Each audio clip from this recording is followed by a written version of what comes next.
Hey viewers, welcome to this video on NS3. So in previous video we have discussed about how we can use Linux environment to run NS3 scripts, which was in a very easy way, right? We have seen that how to use command line arguments, shell scripts and lot more efficiently in a way that we can run NS3 scripts, right?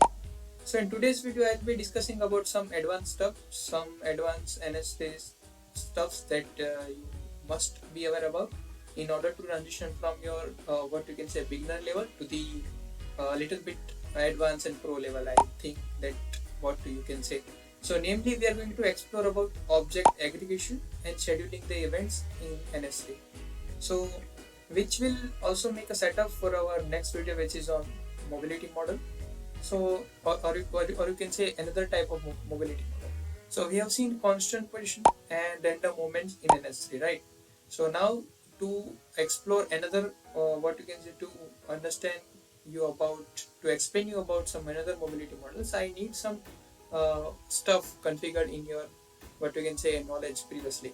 So this video will do that for me, and you may have seen the videos on mobility models where we have discussed about the random movements, but to talk further types we need to clear about some other stuff also. One of the subscriber was also asking about the same, and the name of that subscriber is Nova Weasley, I think, and hopefully this answers your query. So without wasting much time, let's get started and start the video.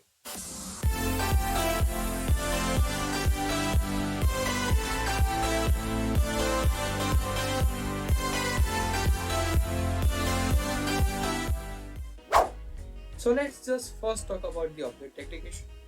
So in NS3 there is this method given which is aggregate object that we will be explaining right now.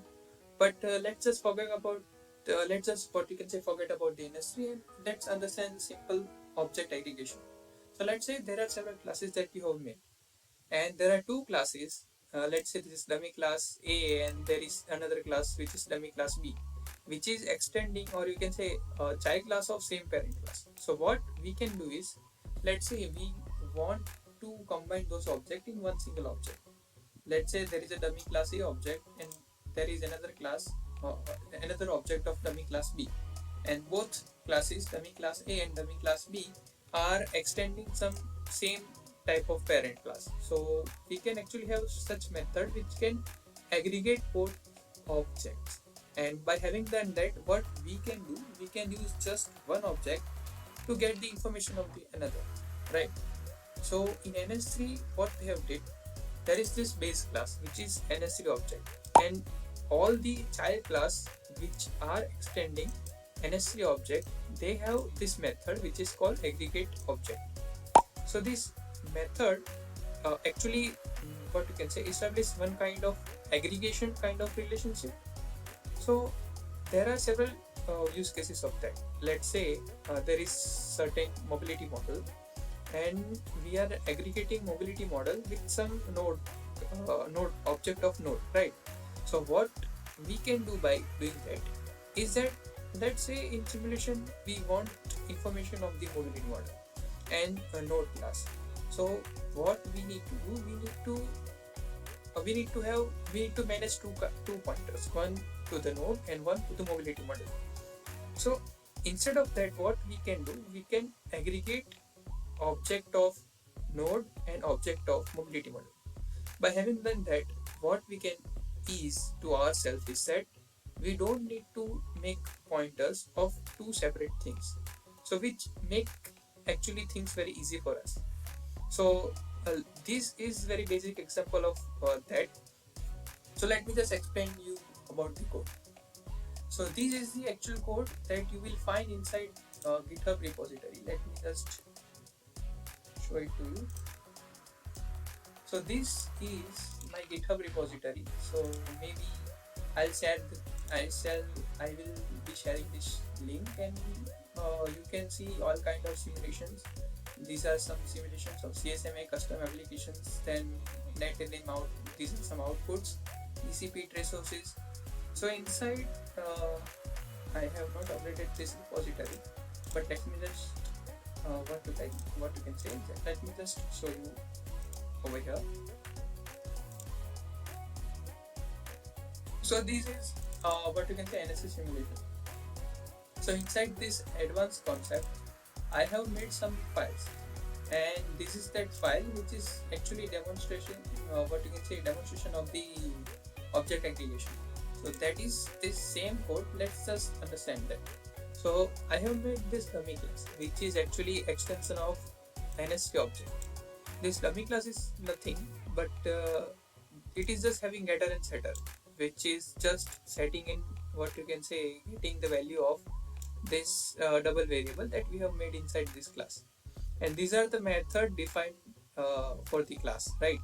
Setter, getter, this is destructor, this is constructor, and this is type id, right?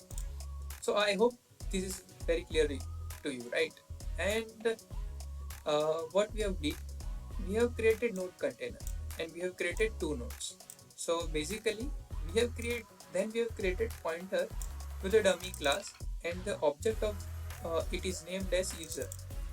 So basically it is creating an object of dummy class and it is setting the value to the double variable which is 12, right? After that we have took the pointer to the 0th node and we have named it n0, right, which is you can see over there.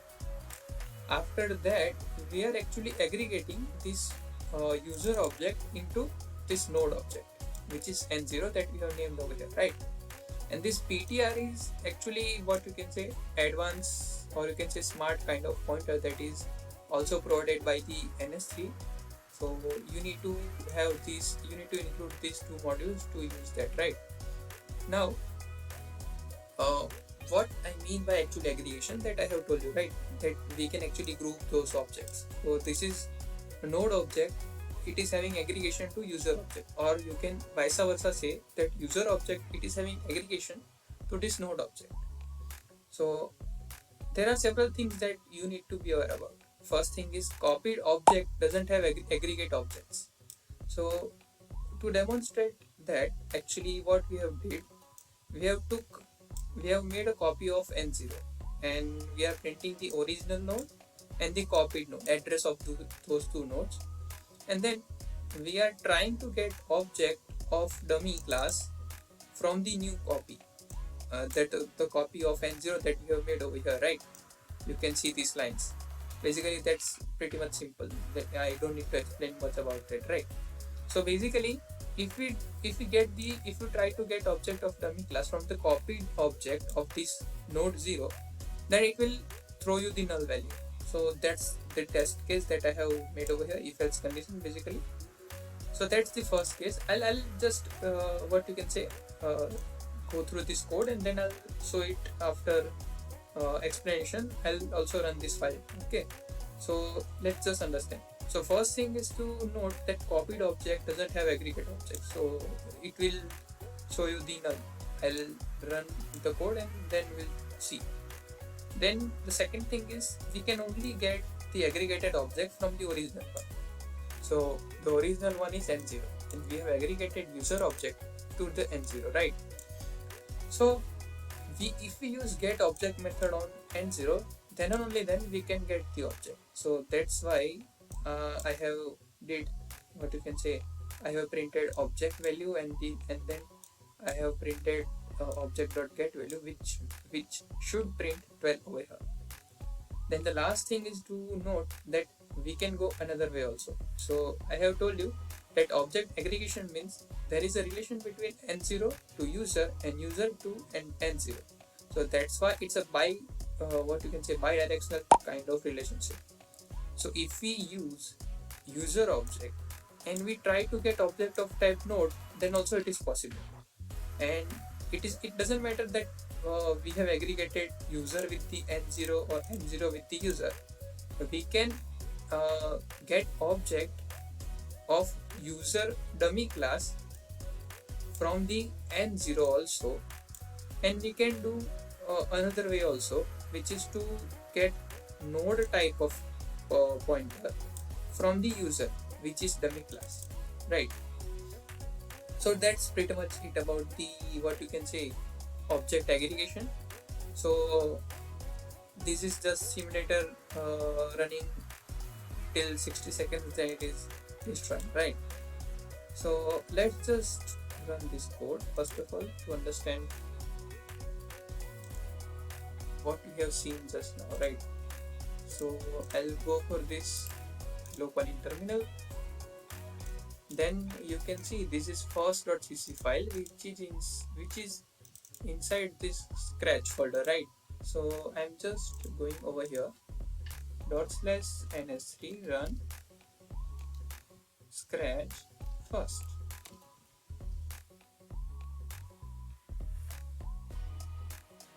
Let's just wait till it compiles and run.